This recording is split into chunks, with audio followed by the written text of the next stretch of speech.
La historia es más allá de un cúmulo de relatos o de contar historias, valga la redundancia, es la oportunidad de recordar y entender el por qué han sucedido muchas cosas hoy actualmente en nuestros lugares donde vivimos, donde caminamos, donde comemos, donde asistimos a nuestras iglesias. O sea, la historia juega un papel muy importante. Recuerden esa frase icónica que seguramente muchos de ustedes han escuchado: el que no conoce su historia está condenado a repetirla. En 1517 un sacerdote agustino llamado Martín Lutero coloca las 95 tesis en la catedral de Wittenberg el 31 de octubre.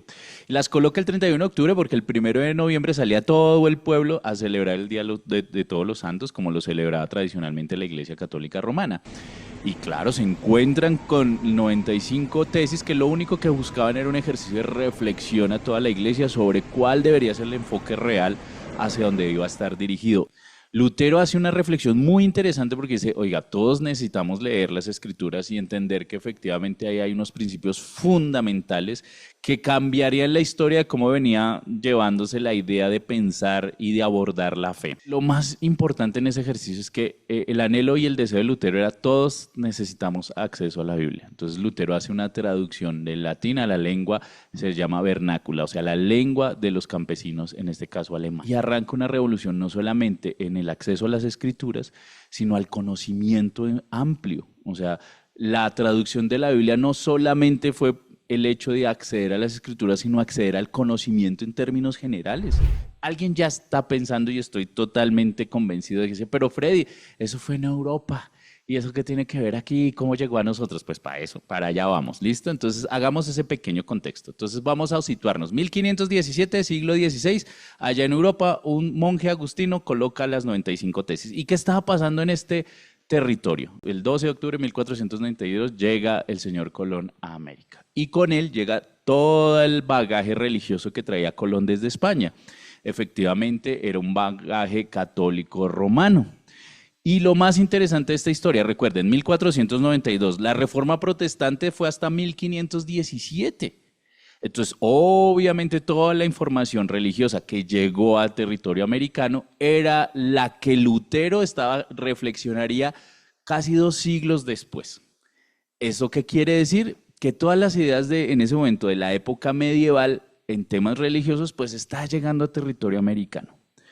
Y Colón, aunque no estuvo en territorio de que hoy conocemos como Colombia, había otro personaje que sí llegó a lo que llamamos el territorio hoy colombiano, que fue el señor Ojeda. Alonso de Ojeda llega a territorio colombiano a eso de como entre 1500 y 1510 está llegando Alonso de Ojeda.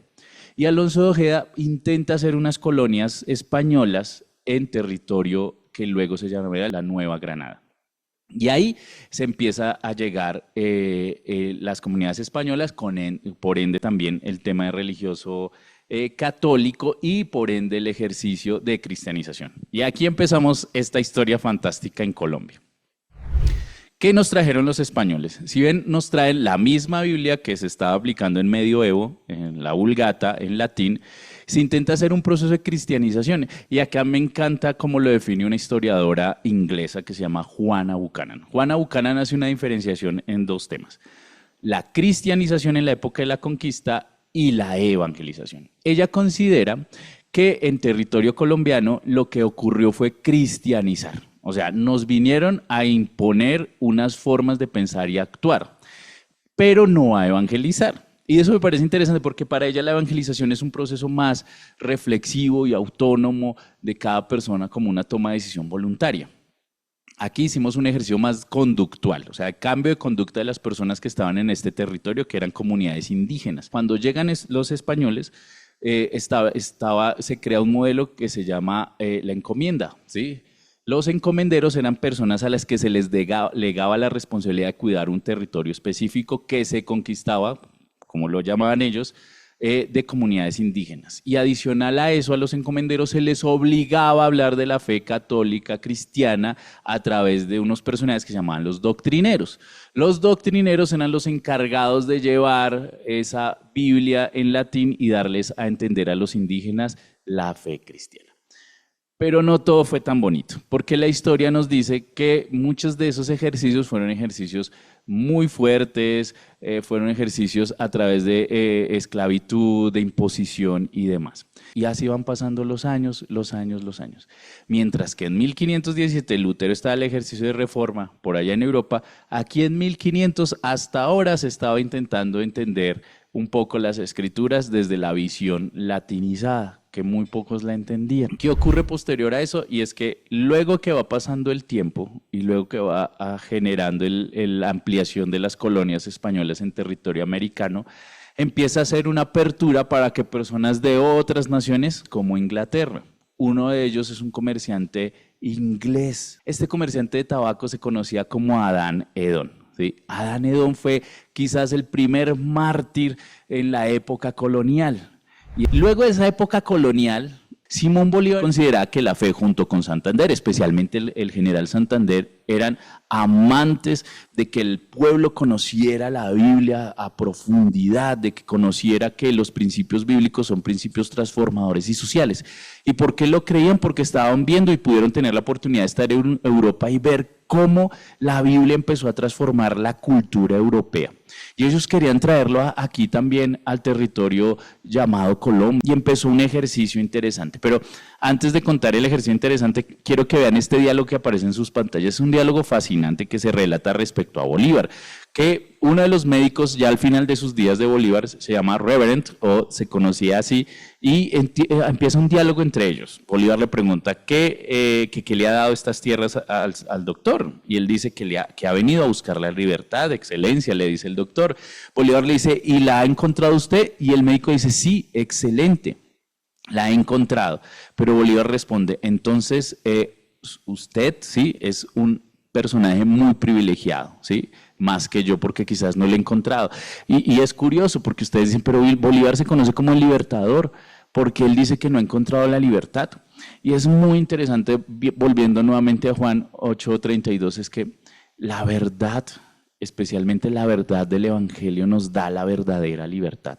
Si bien él fue un promotor de la independencia junto a Santander y a otras personas, pero la verdadera libertad lo da las Escrituras. El principio que establece la Escritura es que es Jesús mismo. Si conocemos la verdad que es Cristo, nos traerá libertad. Entonces, volvemos. Bolívar y Santander querían traer estos principios que estaban pasando en Europa. ¿Y cómo los traían? Pues a través de la Biblia. Necesitamos que la gente y el pueblo conozca las Escrituras. Y entonces, ¿cómo las hacemos conocer? Pues traduzcamos la Biblia, ya no van a estar en latín, ahora va a estar en la lengua que todos conocen. ¡Perfecto! Vamos a llevar las Biblias. Llevaron las Biblias y dice, oh, ok, pero hay otra circunstancia. Las personas no saben leer.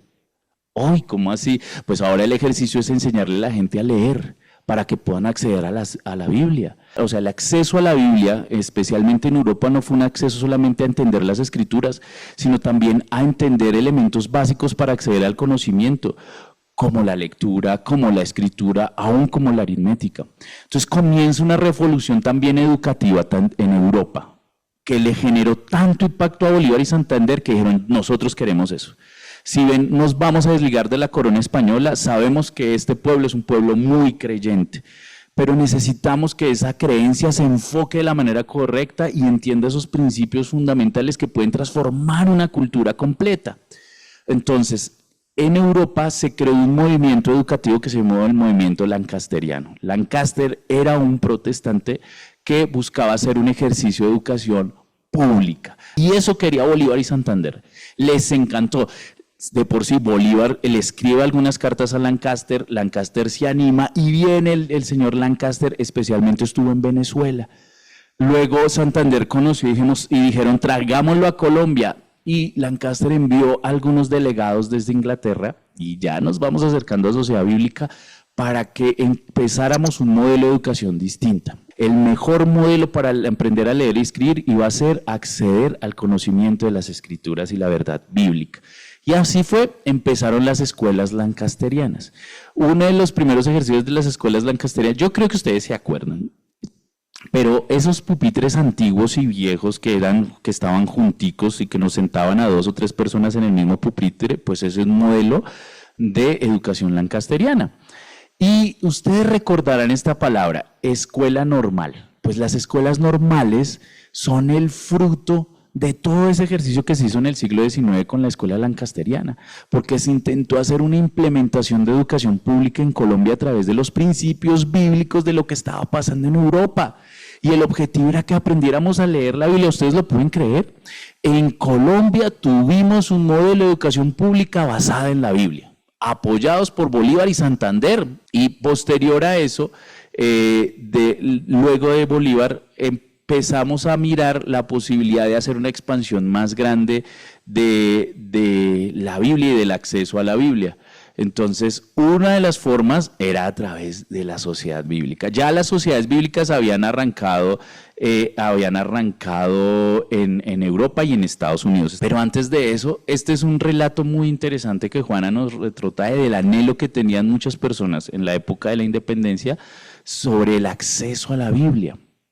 Y este capitán, Charles, habla y nos relata que en Chocó, la gente, especialmente como un administrador, un gobernador de ese lugar, quería tener una Biblia, quería acercarse a la Biblia porque entendían que la Biblia era una posibilidad de acceso a la verdad y a la libertad, pero también al conocimiento. Entonces la Biblia terminó siendo una herramienta fundamental para hacer un ejercicio de culturizar, de transformar y cambiar nuestras formas de pensar. Entonces arranca todo el proceso de consolidación de sociedad bíblica.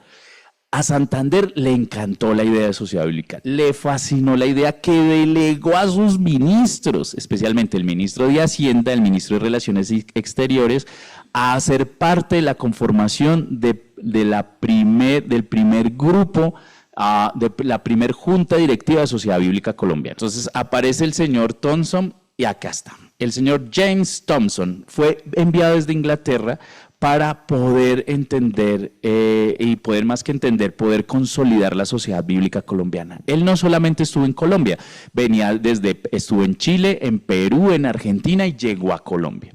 Y miren que la primera reunión se hizo en una capilla de la Universidad del Rosario. Entonces, ahí se hizo la primera reunión y en esa reunión también participaron sacerdotes católicos, porque después de la independencia habían religiosos católicos que decían, oiga, sí, desliguémonos de la idea del poder de la corona española, pero la fe la debemos mantener. Entonces fue tal el impacto que tuvo la llegada del señor Thompson. Además, aquí hay un dato importante que se me estaba escapando. Los protestantes, especialmente las comunidades inglesas, apoyaron muchísimo, el gobierno inglés apoyó muchísimo la independencia. Entonces, junto con Santander y Bolívar, un grupo de soldados que llegó a apoyar la independencia colombiana, ¿sí? Y de ahí aparece un general que se llama James Fraser. James Fraser llega a territorio colombiano con su grupo de soldados, hacia parte de esa legión inglesa y encuentra que no hay templos distintos a los católicos y solicita a través de carta que varios misioneros, especialmente presbiterianos, puedan venir a territorio recientemente independizado. Entonces, el aporte que tuvo James Fraser también a que Sociedad Bíblica Colombiana llegara fue fundamental. Este detalle me encanta, porque las imágenes son importantes. Ese se conoce como el Convento de Santo Domingo. Fue el lugar donde se hizo la primera reunión de la Junta, de lo que iba a ser la Junta Directiva de Sociedad Bíblica en el siglo XIX, ¿sí? Esa iglesia existía. Actualmente, en la imagen que ven ustedes a la mano derecha o izquierda en sus pantallas, es el edificio que se conoce como Murillo Toro, donde está el Ministerio de las Tecnologías. Ahí al ladito estaba esa iglesia y ahí se hizo la primera reunión. Varios relatores cuentan que fue curioso hacer la primera reunión ahí porque también se conoció como un lugar donde estuvo ejerciendo su poder la Inquisición y terminó siendo un espacio también para celebrar el hecho de buscar la manera de que en todo el territorio independizado, el nuevo territorio independizado llamado luego la Colombia, se pudiera expandir la Biblia. Entonces, aquí mira, esta fotico me encanta. Ahí ven la Plaza de Bolívar. Estas imágenes son de más o menos de 1950 o 60, si se dan cuenta. Ahí está la Plaza de Bolívar y al fondo está el edificio Murillo Toro y al ladito está la capilla. Ahí fue la primera reunión. Para cuando estén aquí en Bogotá o los que están en Bogotá digan, aquí se hizo la primera reunión de Sociedad Bíblica. Esa era la Plaza de Bolívar. Ahí se estaba construyendo la Catedral Primada. Listo.